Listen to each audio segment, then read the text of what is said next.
warahmatullahi wabarakatuh. Waalaikumsalam warahmatullahi. Alhamdulillah, alhamdulillahi rabbil alamin. Wassalatu wassalamu ala asrofil anbiya'i wal mursalin Sayyidina wa maulana Muhammadin wa ala alihi wa sahbihi ajmain.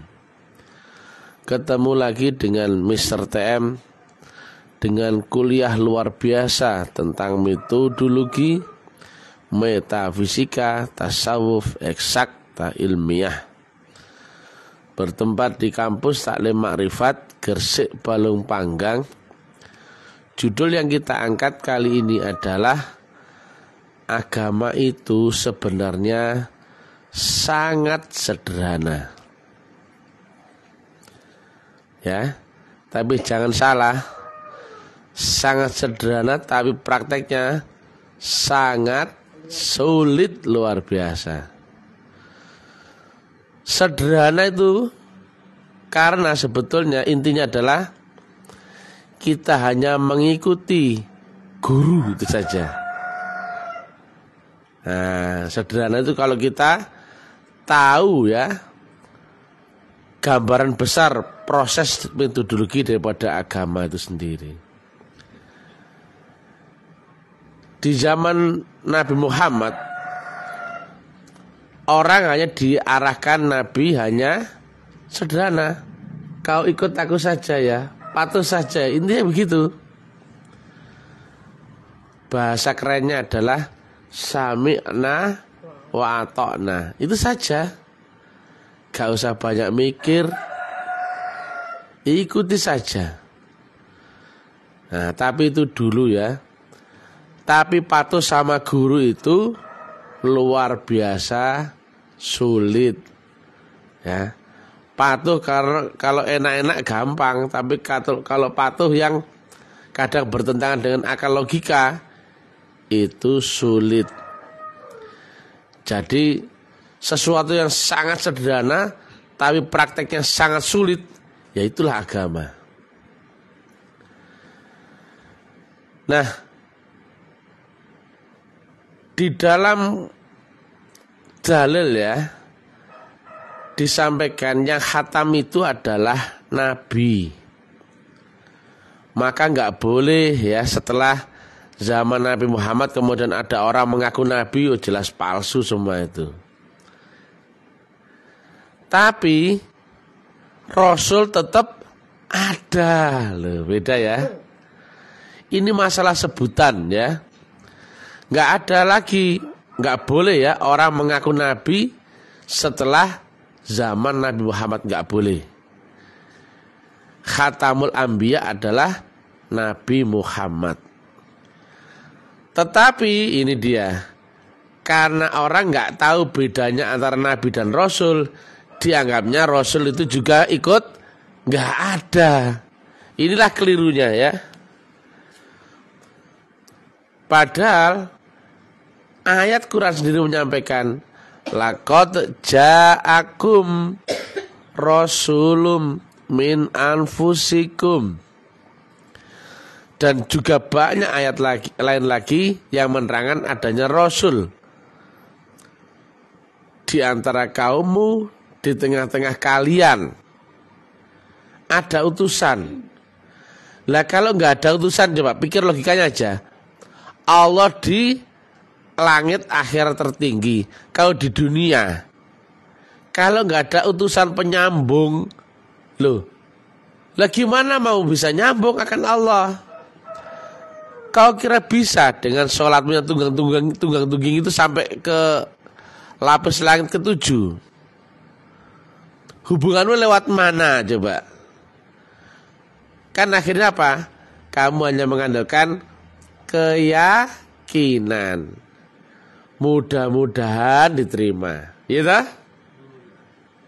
Mudah-mudahan sampai loh. Tapi kan rumusnya apa? Rumus mudah-mudahan. Sedangkan caranya yang pasti kan nggak ngerti kamu. Mengingat Allah. Ya, coba mengingat Allah aja ya. Allah sifatnya laisa kamislihi syai'un. Dia di Maliki Yaumiddin, bukan di dunia, tapi di ujung langit akhirat tertinggi. Dan tidak serupa apapun, siapapun, dan tidak pernah terlintas dalam bayangan makhluk. Nah, nggak pernah kau lihat, nggak bisa kau bayangkan, nggak bisa kau angan-angan. Kemudian mau kau ingat, kira-kira bagaimana kira-kira? Apa Allah kau samakan dengan kucing? Kau sama dengan terwelu, kukuk beluk. Ya. Dimensinya jauh berbeda, ya. Kemampuan panca inderamu dan batas duniamu ini enggak menjangkau Allah, ya. Maka itulah pasti ada utusan yang menyambungkan antara engkau dan Allah, antara dunia dan ujung akhirat tertinggi, ars, ya. Tetapi istilah utusan ini tidak disebut nabi. Ya. Jadi rasul itu zaman ini pun ada. Nah, coba dibuka ya buku Google atau apa ya. Coba makna dari rasul itu apa? Utusan, ya, penyambung, penghubung, ya, wakil yang mewakili, itu disebut rasul. Misalkan ya, saya punya anak TK misalkan, kemudian waktunya rapot, kebetulan saya sibuk, saya menyuruh Bang Sopyan ngambil rapot. Maka dia utusan gak dia? Utusan. Dia rasul gak dia? Rasul. Ngono kok repot. Ya.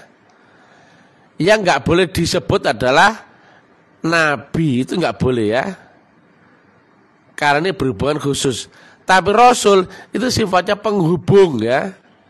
Antara dunia dan ars ya, Allah Ta'ala itu ada penghubung, ada utusan, baru ada hubungan. Kalau nggak ada sambungannya itu, hubungan itu, loh gimana mau ada hubungan ya? Contoh ya, kalau kamu nggak tahu, nggak pernah terhubung dengan matahari lewat sinarnya, loh kamu nggak ada hubungan sama sekali dengan matahari. Panasnya matahari dari mana kau tahu? Dari sinarnya. Wujudnya matahari dari mana kau tahu? Dari sinarnya. Kalau kamu nggak tahu sinar matahari, mana mungkin kau kenal matahari? Nah, jadi sebetulnya gampang ya. Kalau kau ketemu utusan itu di zamanmu sendiri, Rasulun min anfusikum. Ini kan sekarang ya, mayoritas sudah gak ngerti. Kami menerang Rasul dianggap sesat ya. Tapi ayatnya ada. Makanya dakwah kami gak ditangkap polisi kan. Loh, dakwah kami terang-terangan loh.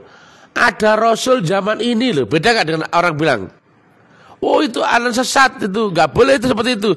Loh saya tiap hari ngomong gitu kok. Betul? Di tengah-tengah kalian ada Rasul. Di zaman ini ada Rasul.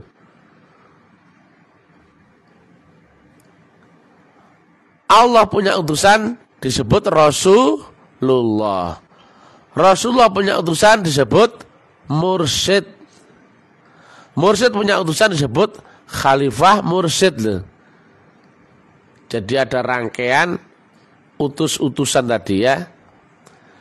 Nah, sekarang tinggal cari siapakah Rasul zaman ini yang mewarisi estafet dari kerasulan Rasul Muhammad Sallallahu Alaihi Wasallam. Itu saja.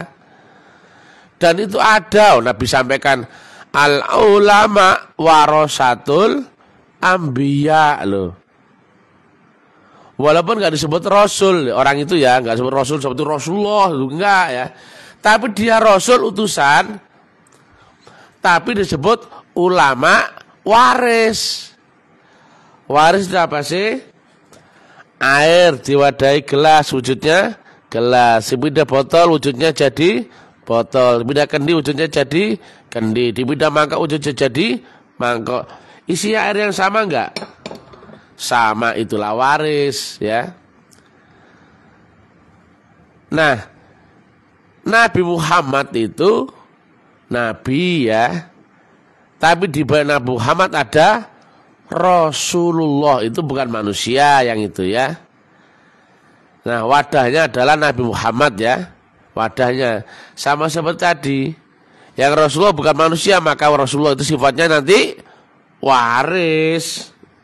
Nah, jadi zaman ini pun ada Rasul. Loh, kalau saya salah itu pasti saya tangkap polisi. Dan syahadat itu adalah kau menyaksikan Rasul. Ya, kau saksikan oleh siapa? Nabi Muhammad utusan Allah, tapi yang di zamanmu sendiri. Makanya bersaksi, bukan ikrar, bukan mengucapkan, tapi bersaksi. Ya, kamu harus tahu dong siapa Rasulullah zaman ini.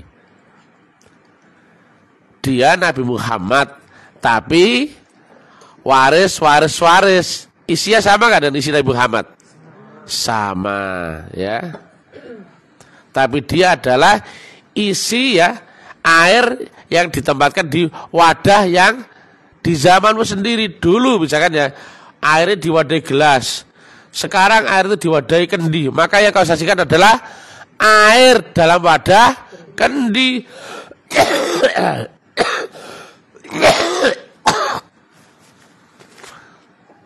Nah, gitu aja kok repot ya. Nah, kalau sudah ketemu Rasul, kamu akan ketemu wasilah. Ada hubungan. Masa sholat ya, Allah adalah maha rohani ya. Ya, kutipkan sebagian rohku, berarti kau adalah roh, dan rohmu adalah bagian dari maha roh. Berarti Allah adalah maha roh. Hubungan dengan Allah harus lewat roh, bukan dengan jasmani ya, tapi dengan rohani. Nah, kalau kita di alam jasmani ya, sedang Allah di alam maha rohani. Kalau nggak ada utusannya, kira-kira nyambung tak? Coba contohnya aja ya, kamu di sini ya, temanmu di Jakarta sajalah, Surabaya Jakarta ya. Kira-kira bisa nyambung nggak kalau nggak ada utusan yang di sini? Utusan itu apa sih? Yang membawa gelombang yang dari sana. Nah, contohnya ya, kau bisa menghubungi orang itu lewat apa? Nomor handphonenya. Nah itu, ada sesuatu yang di tempatmu yang bisa kau kontak, yang itu nyambung sama dia lewat gelombang. Jelas? Kau dengan matahari, utusan siapa? Sinarnya. Jelas? Kau dan matahari ada hubungan, ya, ada sambungan, ya. Kau bisa merasakan matahari lewat siapa? Sinarnya. Kau tahu kehadiran matahari lihat apa? Sinarnya loh. Ada hubungan, ya. Nah, kalau kau ya di sini sama temanmu di Jakarta, kalau nggak ada apapun ya, misalnya kau di tengah hutan, nggak punya teknologi apa-apa, dan temanmu ada di Jakarta, bisa nyambung kira-kira? Jelas ya, nggak mungkin bisa kau memakai kemampuan manual panca inderamu, nggak mungkin ya. Penglihatanmu nggak sampai, suaramu nggak sampai, ya. Apa-apa kamu nggak punya teknologi, berarti nggak ada hubungan. Allah di ars ya. Ars adalah lapisan langit akhirat tertinggi. Akhirat. Lah kau di dunia. Loh. Sudah beda loh ya. ujungnya dunia adalah kematian, sedangkan akhirat adalah di atas kematian. Sudah gak nyambung. Jelas lagi. Nah, berarti antara kita dan Allah wajib ada utusan. Dan hubungan kita dengan Allah wajib lewat utusan. Ya. Tapi ingat ya, ini bukan perantara, bukan calo, bukan pengantar, tapi penghantar. Karena sifatnya gelombang. Maka jika kau aplikasikan ya, menyamakan gelombang dan frekuensi yang sama, maka detik yang sama kau akan sampai. Loh, jelas toh? Contohnya telepon ya. Kau hubungi bukan kau hubungi orangnya, tapi kau kontak lewat channelnya. Lewat apa? Nomor handphonenya.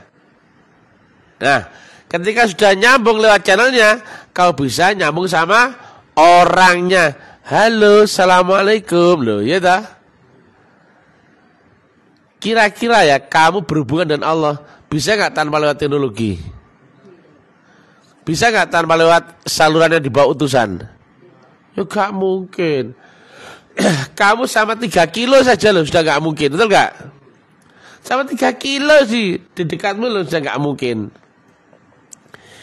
Ini ya, agama menjadi ruwet, bulat, mumet, jelimet. Kenapa? Gak ketemu metodologinya. Akhirnya agama menjadi teori, jelimet teori, doktrin, paksaan ya, seolah terpaksa. Ya, padahal agama adalah problem solving ya. Jalan keluar sebetulnya bagi manusia. Sebenarnya kalau ditawar yang enak-enak dengan agama itu kau bisa terbebas dari dunia ini ya. Dari karmamu, dosamu dan sebagainya. Tapi karena agama menjadi sebatas omong kosong teori, kita seolah-olah kan terdogma harus mengerjakan ini dan itu. Padahal belum tahu cara menyambungkan. Ya oleh pegel tok. Sholat subuh isu-isu wis sholat. Awan sholat. Asar sholat. Maghrib sholat. Isya sholat. Tapi gak nyambung. Bosen gak kira-kira? Bosen mau lah apa? Ya dah? Aduh ya. Jadi jelas ya. Saya kunci lagi ya. Betul nggak kamu dan Allah harus ada teknologinya? Kamu dan Allah harus memanfaatkan channel ya, gelombang yang dibawa oleh seorang utusan. Loh, itu ya. Maka selanjutnya ibadahmu bisa sampai, doamu sampai, sholatmu sampai, zikirmu sampai, enak. Ya kayak Ustaz saya bener coba ya. Kayak orang nggak ada beban toh, guyon, santai, nggak kurus seperti orang punya masalah banyak itu, happy. Kadang pakai topi koboi, kadang pakai jenggot palsu, ngomong pun nggak terlalu formal, santai itu. Pakai kaos pun boleh loh. Padahal orang memusuhi, tapi kami kan santai, ya. Dakwah kami pun nggak nyari uang, gitu. Makanya saya nggak tebar pesona, juga nggak nyari orang, santai. Ya, saya sampaikan saja. Kamu cocok silakan, nggak cocok juga silakan, ya. Nggak ada beban, ya. Karena apa? Agama telah mengkapsul saya, menaikkan dimensi saya sehingga masalah tidak mendekat kepada saya. Betul memang Allah Maha Besar itu, Maha Kuasa, Maha segalanya. Lo enak tok. Lah kalau sampean beragama, ngerti apa? Ngaji. Bosen. Wes ngaji gak ada artinya. Itu gak tahu artinya. Akhirnya apa? Ngaji, belajar tartil, gitu. Itu gak cukup lagi. Waduh, kalau cuma ngaji tok gak cukup. Akhirnya belajar arti yoga loh. arti tok nggak cukup, belajar tafsir enggak loh. Itu akal kabeh. Dan nggak perlu itu. Oh, Nabi nggak ngajarkan gitu ya. Demikian juga hari-harimu ya. Seolah-olah kan beban, semua orang beragama beban kabeh. Gak bisa merdeka. Pikirannya juga terdogma. Aku nggak mau seperti itu ya. Karena apa mereka terdogma? Mereka praktek tapi tidak ada hubungan, alias gak sampai.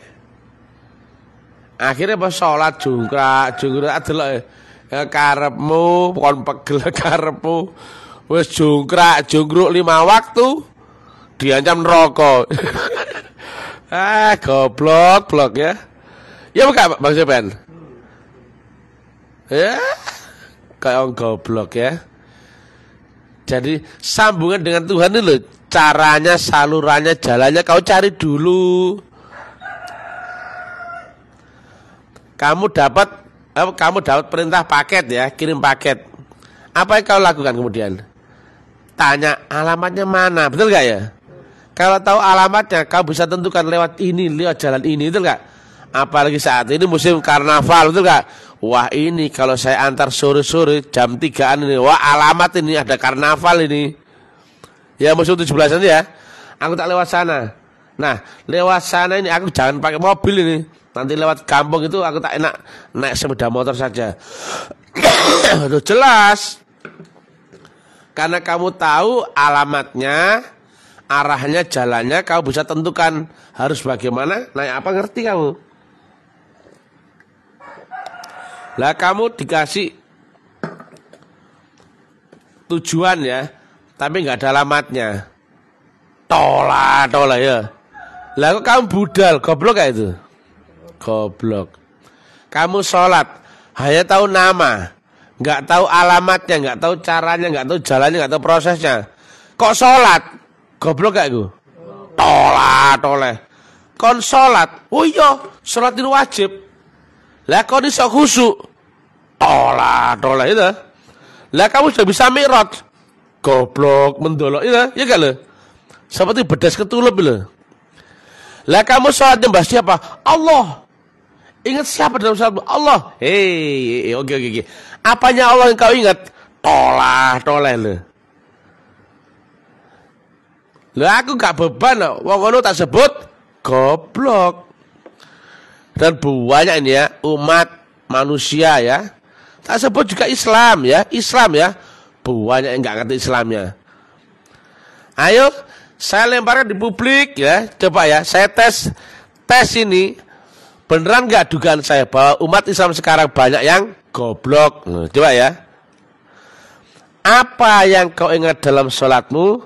Pasti kau nyebut Allah ya. Lah sekarang apanya Allah yang kau ingat? Lah tolah ya.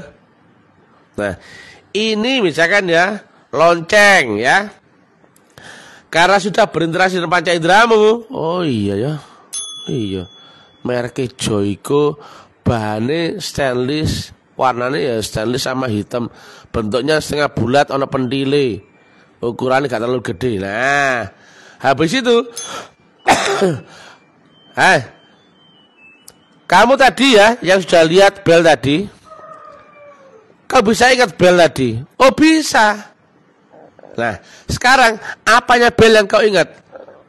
Mereknya Joyko, bentuknya setengah lingkaran, warnanya stainless dan hitam, ada pentilnya.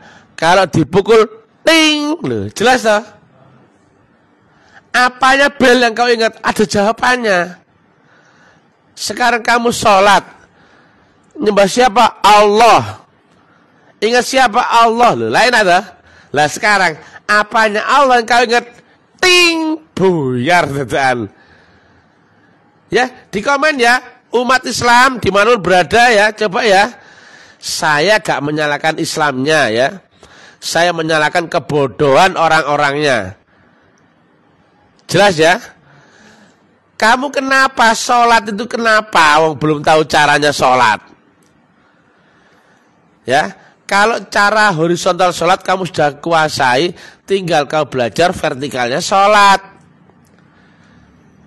Apa di dalam dalil hadis ya? Dalam dalil ya.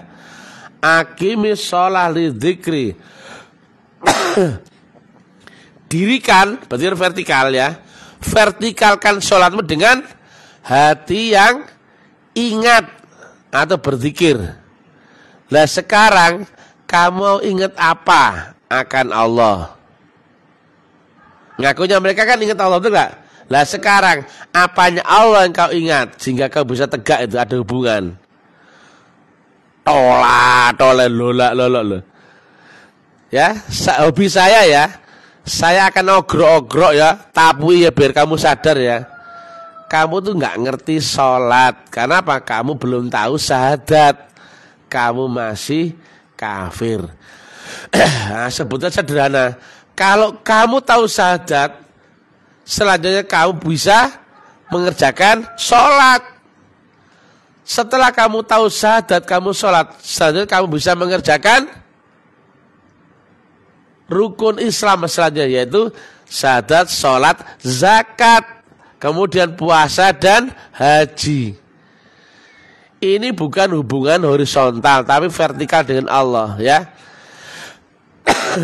Nah, yang kau tahu baru ilmu horizontalnya ya. Sholat secara jasmania, lah sholat secara rohania yang vertikal gimana? Gak ngerti ya, cari tahu dulu. Lapo kok jungkru sembahyang kongon sopo ya. Betul apa gak? Perintah ibadah bagi yang bukan buat semua orang. Meskipun kamu sudah tahu ya caranya sholat jasmani ya, tapi kamu belum beriman, apa kamu disuruh Allah? Tidak. Maksudnya diwajibkan Allah? Tidak ya. Yang wajib sholat adalah yang beriman. Demikian juga ibadah yang lain. Makanya ya ayyuhalladzina amanu kutiba alaikumusiyam. Bukan ya ayyuhan nas ya, tapi amanu.